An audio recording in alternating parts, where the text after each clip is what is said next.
Buenas tardes a todos, bienvenidos una vez más a mi clase de termodinámica para ingenieros químicos y en la tarde de hoy vamos a dedicarnos a resolver el primer problema de práctica en donde vamos a tener que preparar las gráficas de equilibrio líquido-vapor en términos de la presión, o sea, vamos a graficar P versus XY, la fracción en la fase líquida y la fracción en la fase de vapor del componente más volátil, en este caso le llamamos, ¿verdad? Utilizamos el número 1 para él. Perdón. Y el problema dice que vamos a trabajar con el sistema binario acetonitrilo y nitrometano. El acetonitrilo va a ser el número 1, por lo tanto va a ser el más volátil, y el nitrometano va a ser el componente número 2, conforme a la ley de Raoult, que ya trabajamos, Y por P total va a ser igual a la fracción del componente Y en el líquido por la presión de vapor de ese componente cuando está puro a la temperatura del sistema. Así que ya lo tenemos, ¿verdad? La ley de Raoult, vamos a utilizar esa ley y nos están dando Antoine para el 224, mucho cuidado con eso, es 224, nos están dando Antoine para el componente 1 y Antoine para el componente 2. Eso quiere decir que como aparece eh, logaritmo natural, la única forma de que nos queda, y miren las unidades de estas ecuaciones, la presión la presión de vapor va a estar en kilopascal y la temperatura que vamos a meter tiene que estar en grados Celsius. Entonces, como aparece el logaritmo natural, ¿verdad? El logaritmo natural de la presión, la única forma de quitar el logaritmo natural o desaparecerlo es aplicar exponencial a ambos lados. Aplico exponencial a ambos lados, por ejemplo, E a la aquí, E a la y aquí E a la, pues E a exponencial con logaritmo se desaparece, se cancelan mutuamente y me queda que la presión 1 de saturación es igual a E a todo este término, 14.2724 menos la división entre 2945.47 entre la temperatura T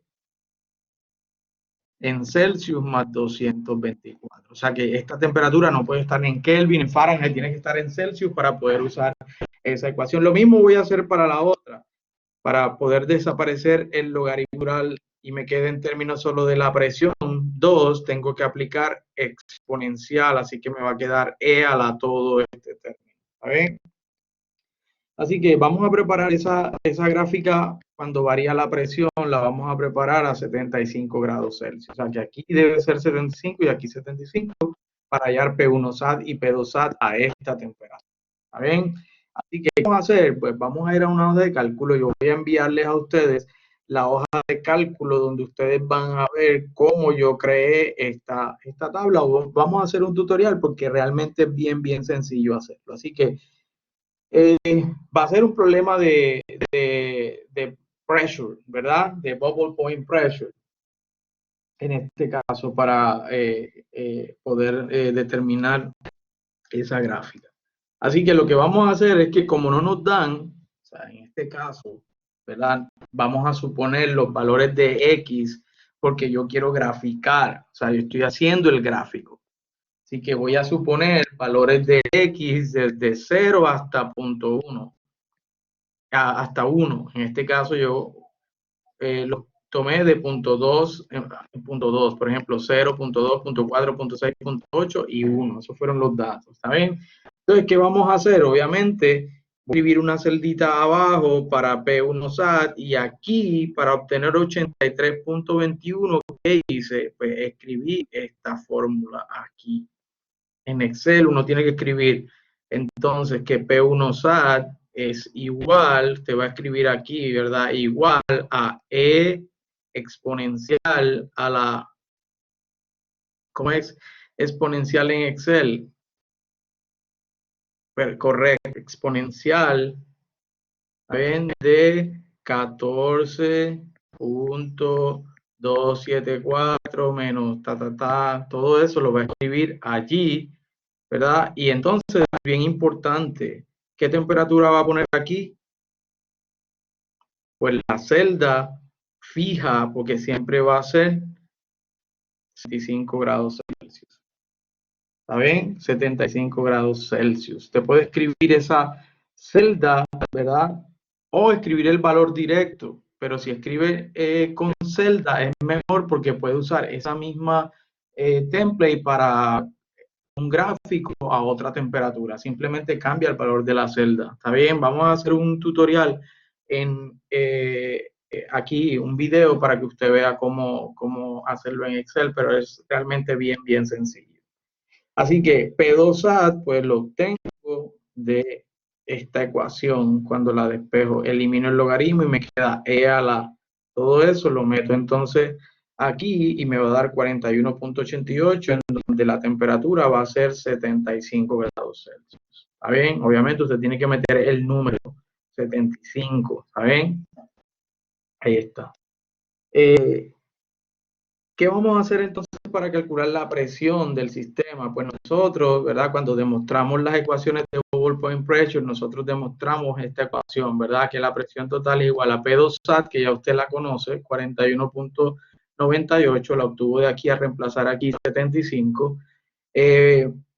más P1SAT menos P2SAT. P1SAT usted lo calculó de aquí, reemplazando aquí por 75, que fue el valor que obtuvo acá. ¿Está bien? Así que esta resta de P1SAT menos P2SAT va a ser esto por X1. ¿Cuál es X1? Pues esta celda. En este caso es X1 es 0, así que se va todo este valor. Por eso me da P2SAT. Que tiene que, porque si no hay el componente 1, todo lo que hay en el sistema es el componente 2, por lo tanto la presión del sistema la ejerce la presión del componente 2 puro, que es 41.98. Cuando es 1, esto vale 1, ¿está bien? Los P2SAT se cancelan y la presión es prácticamente, o es la presión de vapor que ejerce el componente 1 porque está puro el componente 1 y esa presión de vapor es 83.21. Para el resto, para punto 2, pues le pone el valor de punto 2 aquí. Y entonces obtener esta presión, punto 4 va a obtener esta presión, punto 6 va a obtener esta, punto 8 va a obtener esta, y ya uno lo explicamos. ¿Está bien? ¿Cómo vamos a hallar Y? Pues usando Raúl, porque nosotros sabemos que Raúl es Y1 por P es igual a X1 por P1 de saturación, de espejo para Y. Quiere decir que esta P que estaba aquí pasa a dividir, que esta ecuación que usted tiene. Así que Y1, por ejemplo, cuando vale 0, cuando X1 vale 0, cuando X1 vale 0, todo esto vale 0, así que obtuvimos 0. Cuando X1 vale 0.2, P1SAT vale esto, P vale 50.226, y entonces Y1 le da 0.331. Y así sucesivamente para punto 4 le va a dar 0.5693, para punto 6, 0.748314, para punto 8 para punto 8 le va a dar 0.888 y para 1 le va a dar 1. ¿Está bien? Y para 1 le va a dar 1. Ahí está. Entonces, ¿qué hacemos ahora? Usted va a graficar en Excel esta gráfica X versus P y va a obtener esta línea recta que está aquí, porque usted sabe que Raúl ideal es una línea recta que empieza en P2SAT y termina en P1SAT. Y entonces la otra gráfica va a ser en el eje de las en el eje de las X y P. Esa va a ser la segunda gráfica. Y con presión P en kilopascal y va a obtener la curva naranja. ¿Está bien? Así que usted sabe que esta es la línea, como está en términos de presión, Usted sabe que esta es la línea de vapor saturado o dew point. Esta es la línea de líquido saturado o los bubble points. ¿Ven? Bubble points. Eso ya lo hemos explicado en los videos anteriores. Así que ya tenemos la primera gráfica. Entonces, ¿qué vamos a hacer ahora? Ahora lo que vamos a hacer es vamos a considerar un proceso de expansión a temperatura constante. Proceso de expansión a temperatura constante. O sea, que ahora vamos a usar la gráfica que construimos para poder leer de esa gráfica, ¿verdad? Diferentes composiciones. Así que, ¿por qué es un proceso de expansión? Porque vamos a empezar a disminuir la presión desde el punto A hasta el punto D y vamos a ver qué pasa en diferentes, ¿verdad? En las diferentes posiciones. Así que en el punto A, además de eso, nos están diciendo que bajo esas condiciones vamos a usar una mezcla donde es 60% del componente 1. 60% del componente 1, por eso nos vamos a mover manteniendo, ¿verdad?, esa composición constante de 0.6 de acetonitrilo. ¿Está bien? De acetonitrilo. Así que, listo, vamos a proceso como tal y entonces estamos en el punto A, empiezo a disminuir la presión y empiezo a disminuir la presión hasta que llego al punto B. En el punto B ya sabemos, por lo que hemos estudiado, que aparece la primera burbuja. Así que ese es el bubble point. Bubble point, aparece la primera burbuja. Y esa primera burbuja aparece, o sea que la presión de bubble point es este valor que usted tiene acá, que es más o menos 66.72. 66.72 kilopascal. Así que ese es el bubble point pressure. ¿Está bien? La siguiente pregunta, pues, ¿cuál es la composición de esa primera burbuja? O sea, es una burbuja de vapor. Dame la composición Y1 y Y2. ¿Cómo lo vamos a leer? Pues tenemos que tirar un tie line. Un tie line es una horizontal paralela al eje de las X que sale desde ese punto B y llega hasta la línea que corresponde a vapor saturado.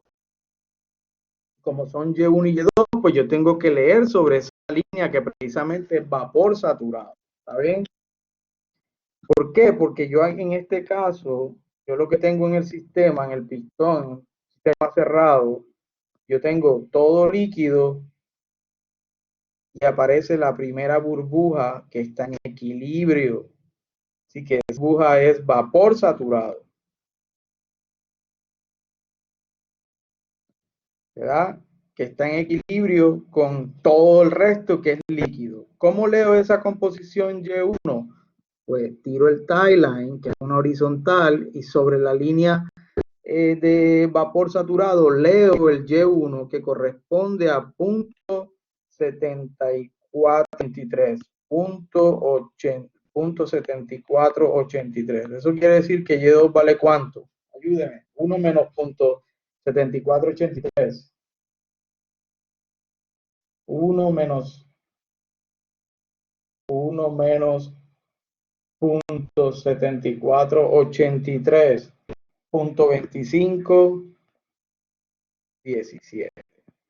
Así que allá tenemos la primera respuesta, o sea, lo primero que queríamos, que era para esa mezcla específica con esta composición, porque obviamente si usted cambia la composición,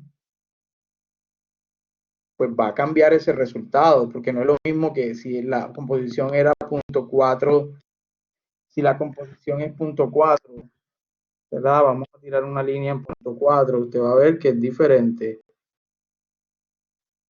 ¿Está bien? Vamos a rodarla, vamos a poner otra en 0.5.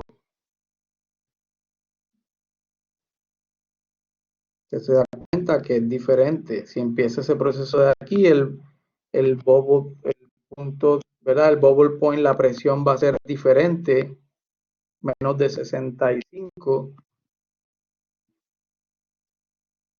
Está bien, menos de 65.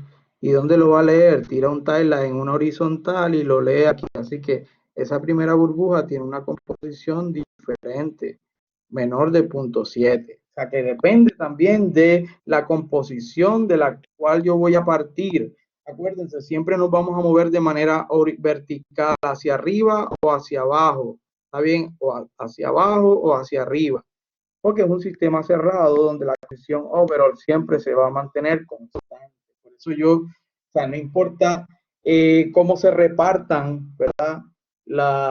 Cómo se repartan en las fases, las composiciones, Y1, Y2, X1, X2, siempre va a haber la misma cantidad, o sea, los moles, no hay reacción, no hay nada, los moles como tal del componente 1 siempre van a ser constantes, los mismos cuando yo sumo lo que hay en una fase y lo que hay en la otra. No hay pérdidas, no hay cambios, no hay, ¿verdad? Así que por eso la composición overall se va a mantener fija y por eso me voy a mover siempre de manera vertical hacia abajo, si es en este caso expansión, o hacia arriba si es compresión. Bien, así que ahí leemos. Vamos a seguir entonces. Ya hicimos el primer cálculo, ¿verdad? Ahí está. Listo, entonces vamos ahora a seguir disminuyendo la presión. ¿Qué pasa si entonces disminuyo la presión y llego a este punto aquí? Y llego a este punto aquí. Ese punto que está en la mitad entre B y C. Pues en ese punto cae dentro del domo, ¿verdad? Dentro de esto que parece como una luna, cae dentro de este domo. Y eso quiere decir que hay una mezcla de mezcla líquido y vapor. Entonces yo voy a tirar un timeline, como hacía en la clase de materiales de ingeniería, tiro un timeline, una horizontal, y del lado del vaporado leo la composición de la fase vapor, y del lado del líquido saturado leo la composición de la fase líquida. Que la composición de la fase líquida va a ser, esto es aproximado porque no está completamente vertical, más o menos 0.48 del componente 1 y del componente 2 sería 1 menos 0.48. Para la fase vapor,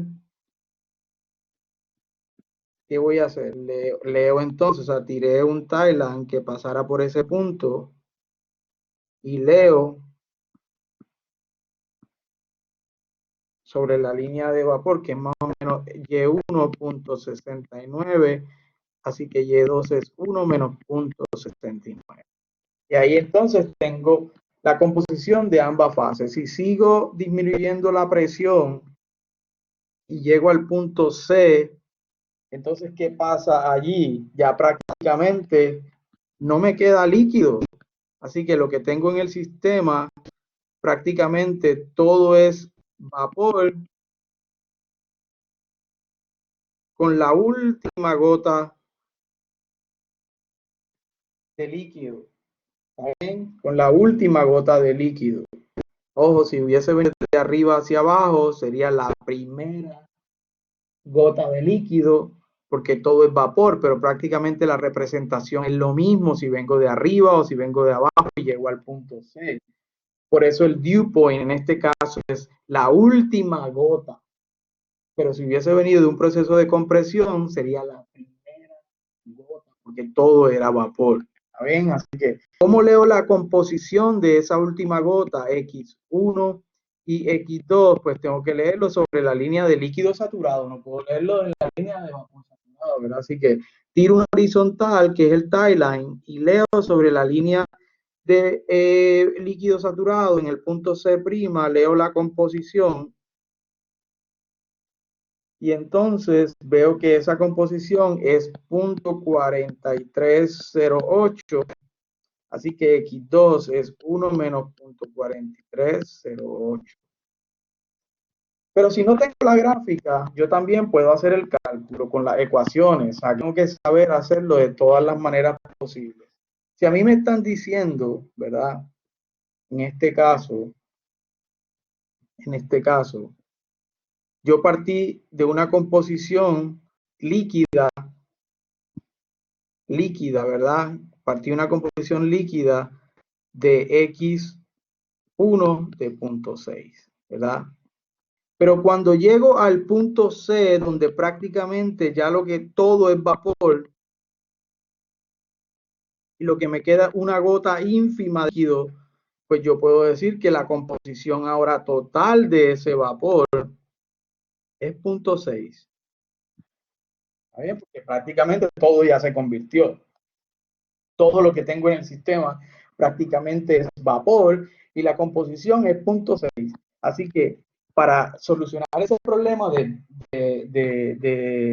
point, pues yo tengo que tener el Y, que los problemas de Dewey, tú conoces las fracciones Y y conoces la temperatura cuando es dew point pressure. ¿Qué tienes que calcular? La presión y las fracciones de esa, en este caso, de esa última gota.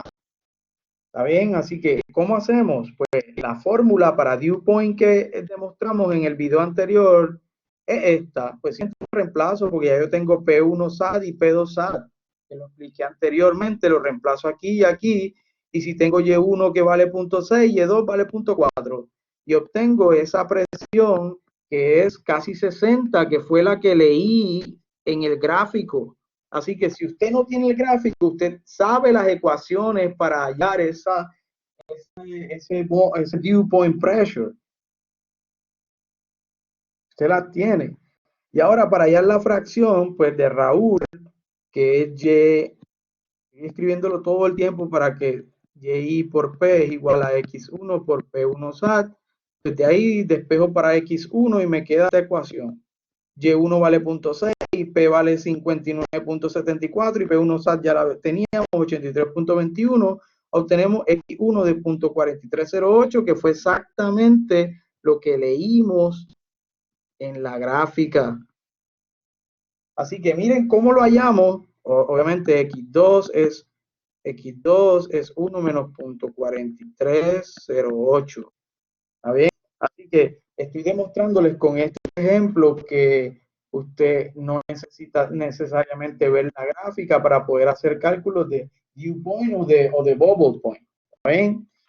Ahora, después del punto C, ¿qué pasa si yo sigo disminuyendo la presión? Pues prácticamente llego a vapor sobrecalentado. ¿Está bien?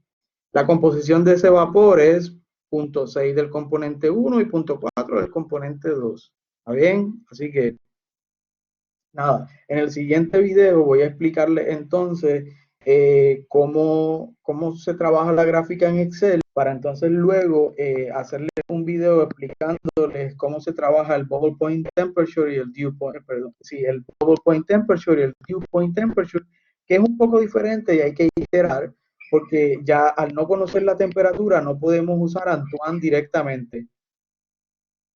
Porque Antoine depende de la temperatura, así que tenemos que hacer iteraciones. Así que muchísimas gracias por su atención y nos vemos en el video explicando cómo monté la gráfica usando Excel. Hasta luego y que estén muy bien.